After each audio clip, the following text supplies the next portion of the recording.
오늘 우리 함께 묵상할 말씀은 시편 89편 1절에서 18절까지의 말씀입니다. 시편 89편은 다윗 왕조의 멸망을 슬퍼하면서 회복을 노래한 시편입니다. 그런데 오늘은 시편 89편의 앞부분만을 보기 때문에 앞부분에서는 보통 개괄적인 하나님에 대한 찬양과 고백이 실려 있습니다. 그래서 이제 다윗 왕조가 회복된다라는 것은 이제 뒤에 가면 나오는데, 오늘은 다윗 왕조와의 언약을 기억하면서 하나님을 찬양하는 내용들이 보통 등장합니다. 표제어에 이렇게 되어 있습니다. 에스라인 에단의 시라고 되어 있는데, 에스라인이 무엇인가? 대부분의 학자들은 예스라의 아들들을 말하는 것이다 라고 표현합니다. 예스라의 아들들은 역대상 2장 6절에 쭉 나와 있는데요.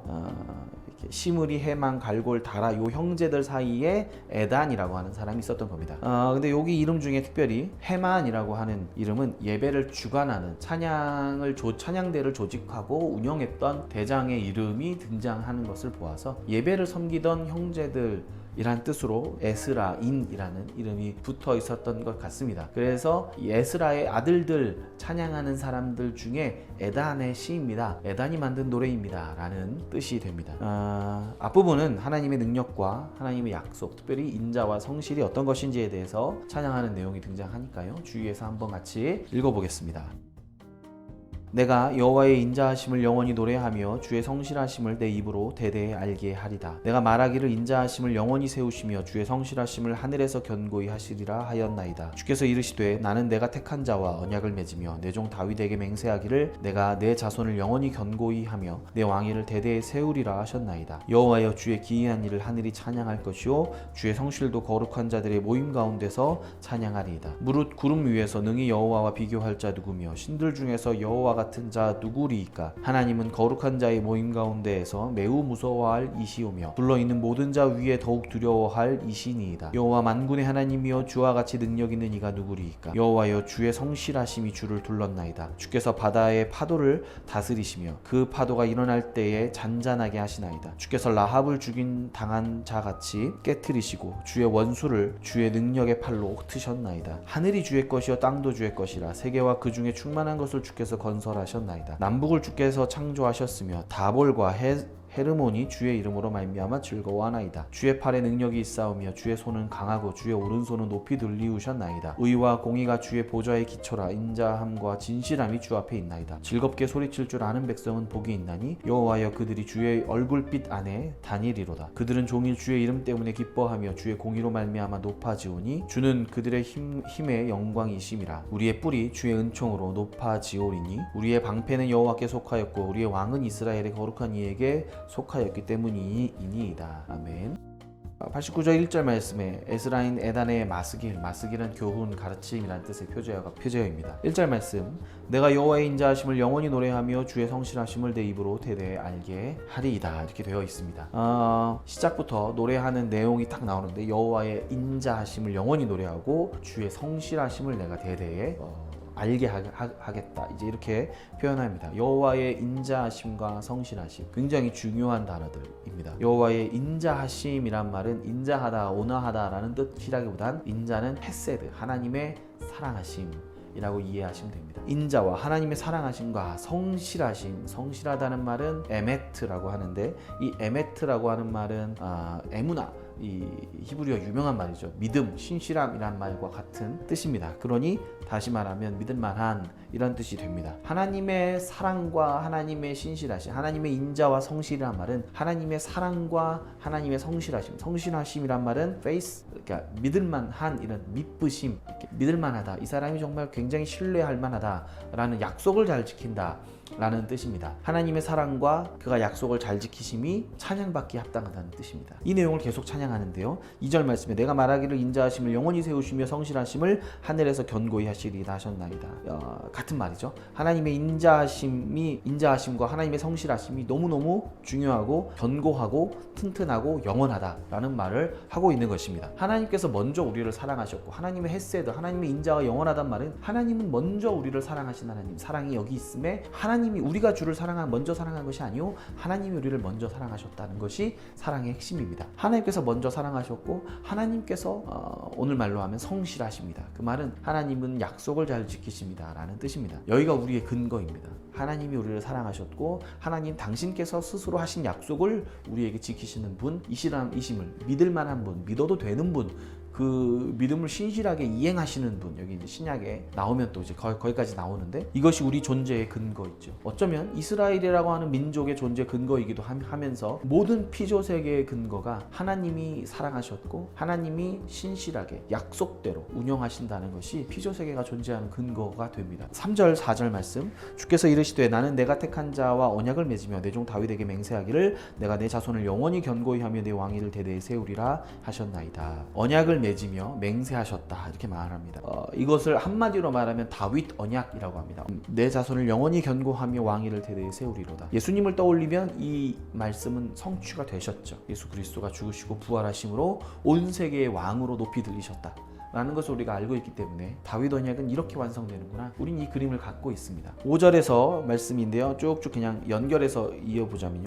여러 가지인데 하나님을 높이는 내용들입니다. 하나님은 거룩한 자들의 모임 가운데 이 거룩한 자들의 모임이라고 할 때 우리가 떠올려야 될 것은 판테온이라고 하죠. 바벨론에도 있었고요. 그리스에도 있고 로마에도 있고 그렇죠. 판테온이라고 하는 것은 만신전이라는 뜻입니다. 판이라는 말이 모든, 팬데믹 할 때 판 똑같은 거죠. 모든 신들이 모여있는 신전을 만들기를 옛날 사람들은 좋아했습니다. 하나님만 섬기는 백성들 외에는 다 온갖 것에 다신이 많았으니까요. 하늘에 있는 어떤 그 신들의 모임 가운데 하나님이 거기서 찬양을 받으신다는 내용입니다. 다시 말하면 이 내용은 그런 신들이 있고 그들 중에 하나님이 제일 높다 이렇게 표현하는 것이 아니라 이거는 그냥 자연스럽게 그 당시 고대 상황을 생각해 보면 모든 민족들 가운데 하나님이 가장 높으신, 다 민족신들이니까 모든 민족들을 완성하신 분이 하나님이시다라는 것이 드러나는 겁니다. 모든 온 세계가 하나님을 찬양합니다 라는 의도로 그 당시의 세계관을 빌려서 이렇게 표현했던 거죠.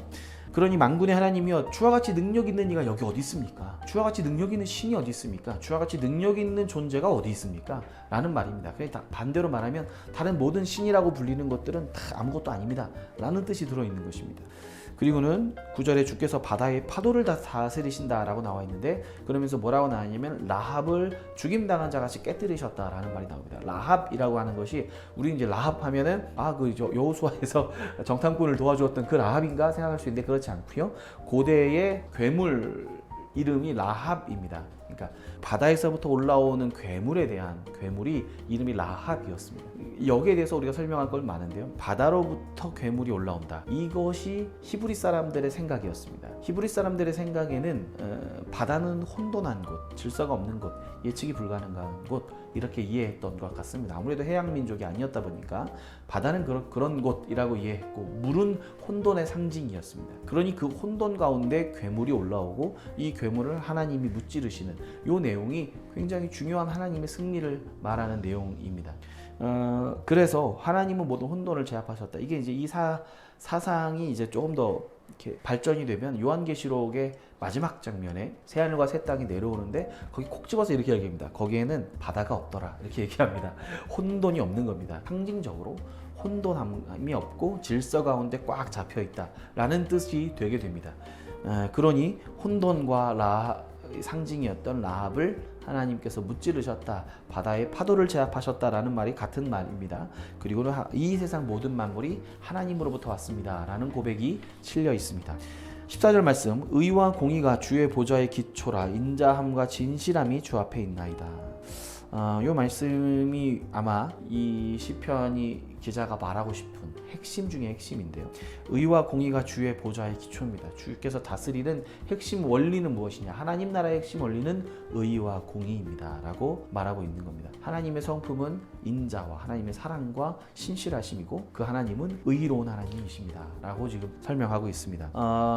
하나님은 전능하십니다가 바로 앞에 있었습니다. 하나님은 모든 신들보다, 이 세상 모든 존재들보다 뛰어나신 전능하신 하나님, 그런데 그 하나님은 의와 공의로우신 분이라고 지금 고백하고 있는 겁니다. 하나님은 전능하십니다. 하나님은 능력이 많으십니다 라고 고백하는 것 것만으로 하나님을 다 설명할 수는 없습니다. 왜냐하면 하나님이 전능하고 힘이 세기 때문에 우리가 하나님을 믿습니다 라고 할 때는 사실은 하나님이 선과 악과 상관없이 무엇이든지 하나님은 그냥 말씀하시면 다 옳으신 분이고 그냥 우리는 하나님이 전능하시니까 힘이 세니까 그 앞에 엎드릴 뿐입니다. 이런 마인드가 있다면 사실은 어떤 신학자는 이렇게 얘기하더라고요. 하나님을 예배하는 것을 사단 숭배로 바꾸는 것과 다름이 없다 라고 이야기하고 있습니다. 왜냐하면 하나님이 강력한 신이기 때문에, 강력한 하나님이시기 때문에, 능력이 있기 때문에 섬기는 것도 맞지만 그 하나님이 의로운 분이시기 때문에, 거룩한 분이시기 때문에 우리가 그 하나님을 믿고 섬기는 겁니다. 왜냐하면 전능하기만 하고 악한 신이 있다고 상상해 보시면, 그냥 간단하게 생각해 보면 오늘 뭐 이야기가 신화 이야기가 많이 나오는데, 그리스 로마 신화에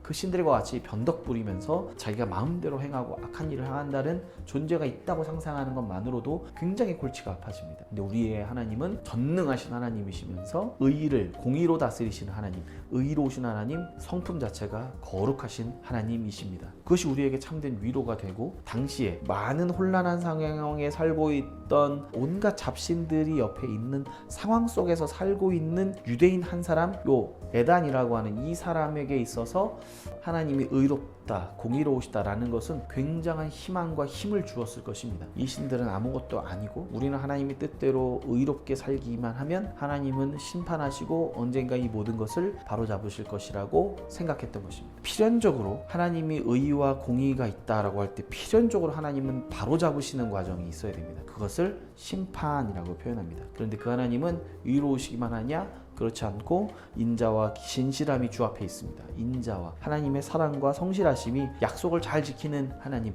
사랑하시고 약속을 잘 지키시고 처음에 약속하신 다윗과 약속하신 이스라엘에게 은혜를 베푸시는 분이 심히 명확하기 때문에 우리는 그 사랑과 은혜를 붙잡고 약속을 붙잡고 우리는 이 심판을 요청할 수 있다. 바로 잡아달라고 요청할 수 있다 라는 내용입니다. 16절 17절에는 그들이 종일 주의 이름 때문에 기뻐하며 주의 공의로 말미암아 높아지오니 주는 그들의 힘의 영광이심이라. 우리의 왕은 이스라엘의 거룩한 이에게 속하였기 때문이라. 이렇게 마지막 이렇게 끝납니다. 하나님이 불의를 잡아주실 것입니다. 그래서 우리는 기뻐합니다. 하나님이 약속을 지켜주실 것입니다. 그래서 우리는 기뻐합니다. 우리의 왕은 이스라엘의 거룩하니 하나님에게 속했기 때문입니다 라고 표현합니다. 하나님의 의로우심이, 하나님의 공의로우심이 참 이스라엘 백성들에게 위로가 되었습니다. 지금 교회는 의롭기 때문에 위로가 되고 있습니까? 이 세상, 혼돈한 세상 가운데 성도님들은 하나님의 말씀이 의롭기 때문에, 공의롭기 때문에, 정의롭기 때문에 우리는 위로를 얻고 있습니까? 생각하면서 같이 묵상해 봤으면 좋겠습니다.